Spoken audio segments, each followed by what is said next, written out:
Hi guys, welcome to Crazy Burger. In this video we're going to be looking at my top 5 games on the NeoGeo Super Pocket. Without further ado, let's have a look at them.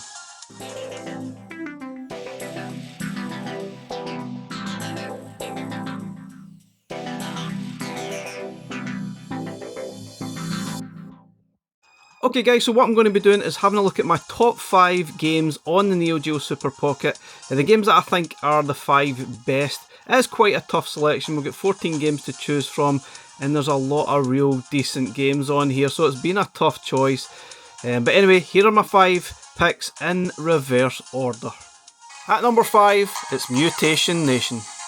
So this one certainly surprised me. It seems like a cross between maybe Final Fight and Streets of Rage 2. That's what I sort of got the impression of, and I love the variety of the different characters, and it's really good fun to play. There's no doubt there's a lot of variety. The end of level bosses are a lot of fun to play as well, and that's what surprised me about the game. I know you play a lot of sort of beat 'em up games, there's a lot of repetitive natures about it, especially with the bosses and endless enemies that just are the same except with different coloured clothes on. But this game does seem a little bit different. Now the levels are not huge, but it's a lot of fun. I really enjoyed it, and I would certainly recommend it. If you love your beat 'em ups, you're really going to enjoy this. Yeah, it's a coin guzzler though, like all of the games on here. Designed to get as much money out of you as possible.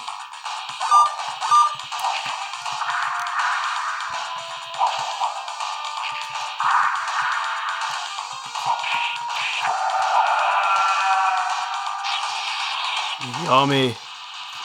Don't get me wrong, some of these bosses are an absolute pain.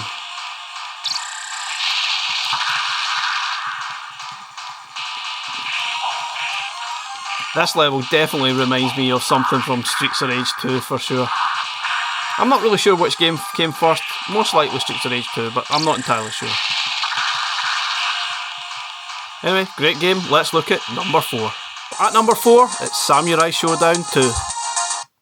Now, as I probably said in my review video, I absolutely love sort of weapons-based one-on-one fighting games, much like Soul Calibur. This certainly reminds me of a sort of an earlier version of that.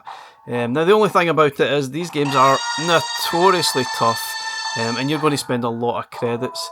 So obviously find your favourite fighter, practice, and you'll make progress. It certainly is a challenging title, but very high quality indeed. Yeah, there is some kind of story going on. Does anybody care? Good variety of characters as well, which is great. Some of them are obviously a little bit faster, maybe more powerful, but yeah, just practice and find one that suits your style. Lots of blood as well.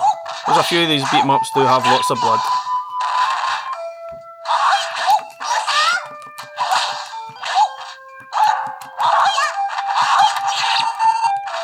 Oofed.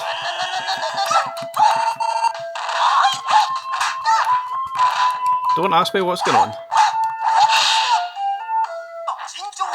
Some of these characters are notoriously tough to try and beat. You need to probably remember definitely try and defend as well. But yeah, try and attack and you're just setting yourself up for pain. A little bit of defence needed and attack when it's most appropriate.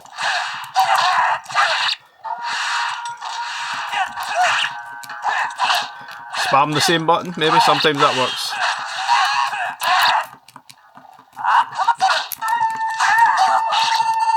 Some of the characters are an absolute nightmare to try and face. Oof, what a great game though. But certainly not the best beat 'em up on here. I'll surprise you with maybe my favourite pick when we get to it. Next up, it's Top Hunter, Rody and Cappy. What a terrible name, but such a great game. This is a sort of a platforming style game. Sort of run and gun almost even, I guess, or a beat 'em up. I don't know how you would want to describe it, but it's a lot of fun. And this one certainly surprised me. I really enjoyed playing through it. Lots of variety, lots of different levels, lots of different bosses as well, which seemed to take forever to try and defeat. But still, I really enjoyed this one. This one took me by huge surprise. And another game I'd never actually played before.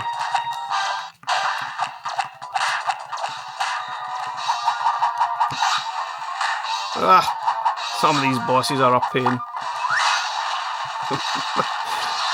Still, what a fun game this is. Really enjoyed playing through this one. I think there are about 4 worlds in this game overall, but still, the levels themselves do seem to go on forever, so there's plenty of gameplay to be had. As I probably said, it does feel more like a kind of like an Amiga game rather than an arcade style game. And I love the way you can jump between the sort of different backgrounds as well. That adds a nice bit of variety and a nice little touch to it that's a bit different to pretty much every other game you'll play. No idea what's going on here. Another boss fight.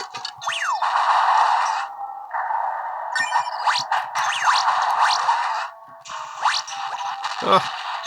Anyway, great game. Give it a try. Absolutely fantastic stuff. Okay, at number 2, it's Blazing Star. Yep, I have chose a shoot 'em up as one of my favouriteest games on the NeoGeo Super Pocket. Wonders will never cease. This one certainly surprised me, and I'm not really a big shoot 'em up fan at all, but I thoroughly enjoyed playing through this one. I think it probably helps that you can basically just insert a coin at any point and just continue on and enjoy it for what it is, which is a fun shoot 'em up. It does get a little bit strange and quirky, as we'll see in this video, with some of the boss battles as we go on, and the boss battles take forever, but I love everything about it. I really enjoyed playing through this one. It was such a joy to play. Graphically fantastic, and yeah, there's tons going on in this game. Lots of power-ups as well to pick up, as you'll hear constantly get mentioned as you play through. Bonus, power-up, constantly. Certainly one of the most favouriteest shoot 'em ups I've played, and that includes probably games that were on the Evercade tour plan Arcade 3, and I really enjoyed that. This one I would put right up there. Really decent stuff. Fantastic shoot 'em up. Love the music as well.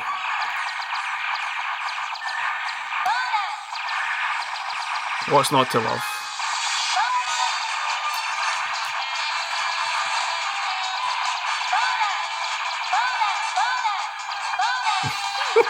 Just goes on and on and on, doesn't it? Bonus!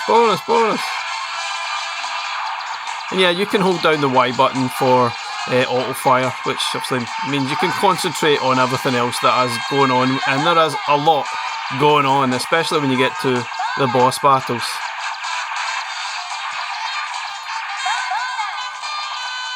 Yeah, the big one is closing in. Oh no, what does that mean? Something that's going to take up the entire length of the screen.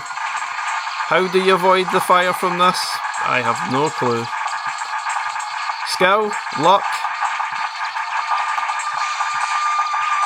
all of the above. Yeah, none of the above. Now, I think, if I recall, there's maybe... there's certainly quite a few stages. I forget how many there is. It just seemed to go on and on. It might have been 5 or 6 or 7. I can't really remember. I guess it does get a tad repetitive, but the fact that I was really enjoying it speaks volumes for how much I really enjoy this game. Extremely high quality stuff. And it does have a story going on. There is something quirky and weird going on, especially when you get to the bonus or the end of level boss at the last level, which kind of takes you by surprise a little bit. So I thought, it does look like there are 7 stages perhaps. I think it's 7. And this is where you face the sort of final boss, which is just bizarre. Don't be panicked, whatever that means. I have a bad hunch. Yeah, this one is bizarre as heck. Try avoiding all of this stuff. No chance. Absolute no chance. You can see there is a baby in there by the looks of it. Some kind of baby.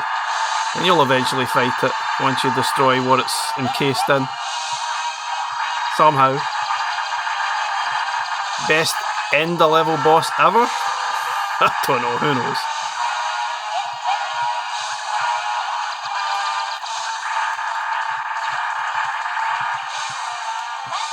How many coins will it take to defeat this? How can you possibly avoid the firepower here? Now, I know I'm not particularly great at this, but there's no chance you're avoiding some of this stuff that's going on. No chance.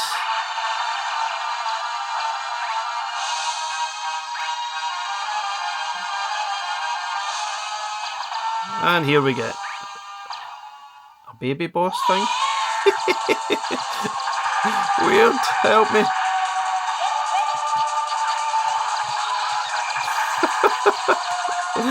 Doesn't get any more bizarrer than that. Bizarrer? That word? I think I'm best just trying to avoid all of this. Eventually, the baby will die, and you will complete the game. Let's move on to my top pick. Okay guys, so it was quite hard to try and choose my top 5 from all of these games. I have enjoyed most of them. Alpha Mission 2 was a little bit repetitive. Blazing Star, was seen, fantastic stuff. Fatal Fury Special, high quality but extremely difficult. I sort of get a bit frustrated with that one. King of the Monsters 2 might be my least favourite game of the lot. I just didn't really get much enjoyment out of it. Last Resort, really good game but extremely difficult, and a lack of checkpoints adds a lot of frustration to that game. Metal Slug X, great game.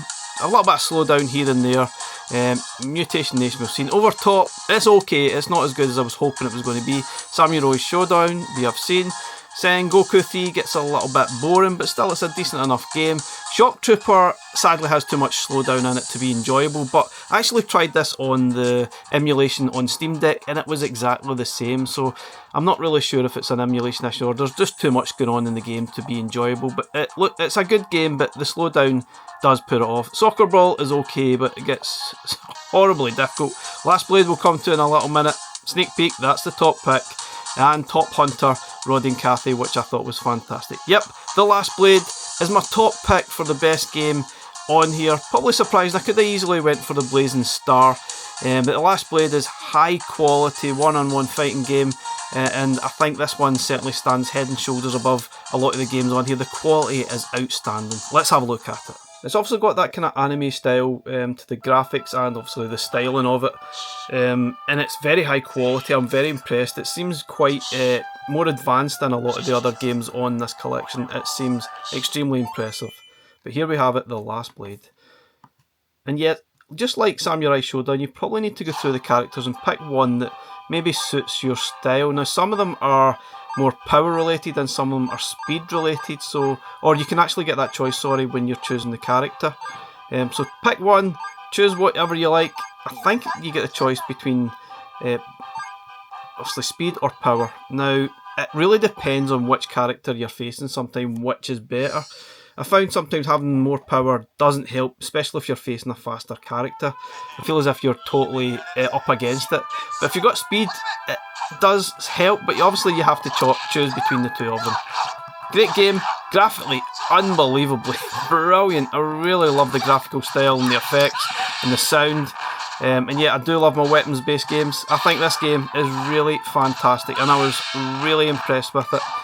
Difficult, yes, but just chop and change your characters if you want to make some progress and defend, attack when appropriate. What a game, what a game.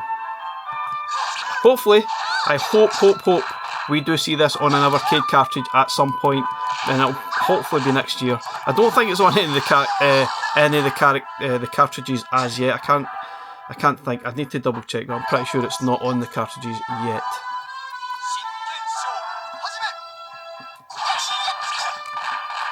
Great music too.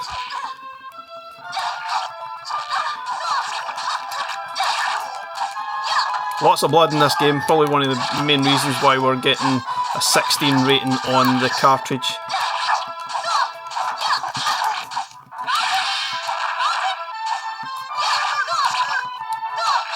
The first level isn't too difficult. I think most people should be able to pass that, but the difficulty does ramp up a little bit as we sneak into the sort of second stages and third and fourth, depending on how far you actually get. Now, experiment with the different fighters. You might find more luck against certain sort of fighters with a specific character. Staying with the same character, sometimes you might get a little bit stuck. A lot of these fights do get quite close. Or sometimes it just becomes completely one-sided.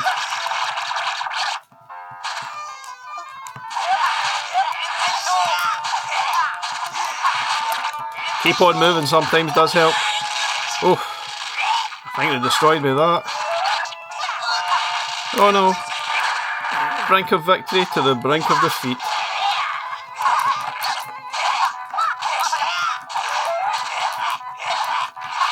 Oh no. One hit, I'm done.